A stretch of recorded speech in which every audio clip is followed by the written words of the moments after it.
జగన్మోహన్ రెడ్డి గారు పెట్టిన మేనిఫెస్టో మొత్తం బాగున్నాయండి. అందరికి ముస్లింలకి అన్ని కులాలకి అందరికి కన్వీనియంట్ గా ఉంది. అందరికి సుఖ సంతోషాలు ఉంటారు. నెక్స్ట్ జగన్మోహన్ రెడ్డి గారే వస్తారు. భారీ మెజార్టీ మీద అందరూ ప్రజలందరూ గెలిపించి వాళ్ళందరూ భారీ మెజార్టీ మీద గెలిపించి మనకి ఏంటంటే ఫ్యూచర్ లో లైఫ్ ఉండిద్ది. ఏంటంటే వీళ్ళ మాటలు వాళ్ళ మాటలు తప్పుడు మాటలు వింటాం. మేము అవి ఇస్తాం ఈ ఇస్తాం అంటాం. ఎవరు ఏమి ఇవ్వరండి. ఊరికి ఏంటంటే చెప్తారు. ఇప్పుడు జగన్మోహన్ రెడ్డి గారు ఒక మాట చెప్పారంటే అది ఓకే అంటేనే చేస్తారు, లేదంటే చేయరు. ఆయన పొజిషన్ అది స్ట్రైట్ ఫార్వర్డ్. గౌరవ ముఖ్యమంత్రి వర్యులు సీఎం జగన్మోహన్ రెడ్డి గారు ప్రవేశపెట్టినటువంటి మరి 2024 ఎన్నికల మేనిఫెస్టోని మరి మొన్న రిలీజ్ చేయడం జరిగింది.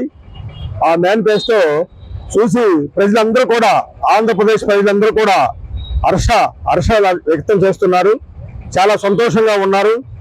మరి ఆ రోజు మేనిఫెస్టో విడుదలైన రోజైతే టీవీల దగ్గర అందరూ కూడా ఆనందాలతో, బాగా ఆనందంతో ఉప్పొంగిపోయి మహిళలు సైతం కూడా మరి డాన్స్ వేసినటువంటి సందర్భం ఉంది.